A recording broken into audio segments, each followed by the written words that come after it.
of the tourism industry. We now want to jump right into that interview about assistive technology and how we could level the ground for our brothers and sisters living with disabilities to also be able to innovate, not just for their own conveniences, but for the good of the whole community. Joining me now in this discussion is Bernard Cheira. Bernard Cheira is director at Innovate Now, which is a subsidy of Amref Health Africa.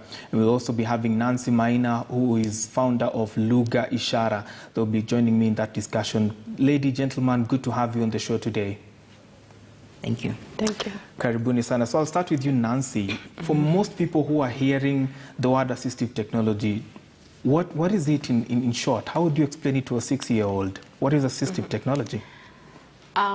I would say assistive technology is enabling access to a holistic life to people with disabilities, and that can be done in different ways. It could be technology, it could be access to services and products. So really enabling access. Great. Bernard, let's talk to you about some of the challenges that people living with disabilities are facing. What are some of the challenges that are facing assistive technology today, and how can we as a community assist those of us who are living with disabilities to take up more innovation opportunities in this aspect, really? Thanks, George. I think the first thing I'd want to say is when you think about disability in a holistic manner and what it is, most of the people think disability is the problem with the person. But increasingly, when you actually think about why is it someone who has a condition cannot function in the society we have created, most of the time is because of the barriers we have put in that society. That is to mean, for someone who's mobility impaired, if you give them a wheelchair, they'll be able to get to point A or to point B just as the same as you. So when it comes to innovation and the challenges, this is exactly what innovating in this area means: breaking those barriers. Looking at, okay, if you have any condition that impairs your functioning, how do we bridge that gap? And I think what we have seen is the role of assistive technology in breaking those barriers. As Nancy has said, you look at assistive technology as an enabler. And when you talk about the biggest challenge is assistive technology is very expensive. And it's also, most of the time in our market, let me talk about in Kenya and in Africa, barriers are around cost, but also around quality, because we have not created an industry here that guides the standards, the pricing, and accessibility of those devices. And that's what we're trying to do at Innovate Now. Great. So, Nancy, coming back to you on this, we have, Bernard has enumerated some of the challenges that people living with disabilities go through. But now, what do we need to create more innovations, more assistive technology-related innovations, so that we can also meet the needs of people living with disabilities? Is it in the policy world? Is it in budgetary allocation? Is it in representation? What do we need to do, really, to encourage or to increase the space for assistive technology in Kenya? Yeah, thank you. I want to take from where Bernard has said in terms of that there's actually no industry here in Kenya and the issue of cost. And then I also want to introduce a lens of assistive technology users are not necessarily users who have signed up for the product.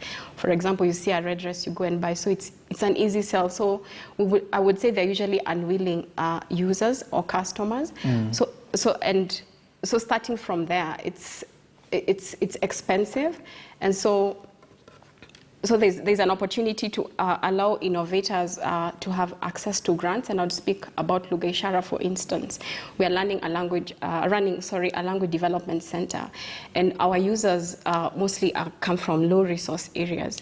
And then we realize a parent has to wonder, do I first seek for basic needs, or do I first seek assistive technology needs for my child? And so that balance. So you realize that the product has a double-faced business model. So there's a user who needs it but is not able to afford them. They would have customers who may not necessarily need it. For example, like Kenyan Sign Language is a human right to a deaf child. But for a hearing child, it's just like any other language like Spanish or French, but they would be interested. So So by the time you engage the parent, then they have to make decisions within the household. Do I take the child? Do I incur money for basic needs, or do I incur money for assistive technology in terms of access to language development for my child? And so it's a harder business model to crack. And for me, this is where grant investment comes in, working with accelerator programs like Innovate Now, to be able to crack that. And then once the capital expenditure is settled, then it's easy now to generate revenue from the business. So we actually a social enterprise. Yeah. Thank you for summarizing that. You sort of preempted my next question because I was going to ask you about what Lugeshara does. But let me ask Bernard. Bernard, what should we expect from Innovate Now? What do you concern yourself with on a daily basis, particularly for people living with disabilities? Thank you, George. So let me very quickly explain what Innovate Now is, and also make a slight correction to your introduction. So it's not a subsidiary of Amref Health Africa, but it is a program we are implementing with our partners, the Global Disability Innovation Hub. And this is the first program of its kind that is an innovation acceleration program for solutions in assistive technology. So Kenya, we are known for innovation. There are so many innovation hubs in this country. I'm privileged to be the former chair of ASEC, which is an industry association of innovation hubs. So I can tell you for a fact that everywhere you go in this country, including in very remote areas of this country, there are programs trying to support entrepreneurs because we've seen that technology and entrepreneurship is actually the future of creating new industries in Africa. So Innovate Now is an accelerator that is supporting innovation in this field of assistive technology.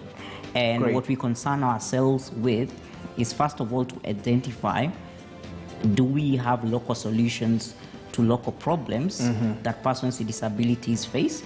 So we usually run calls for application.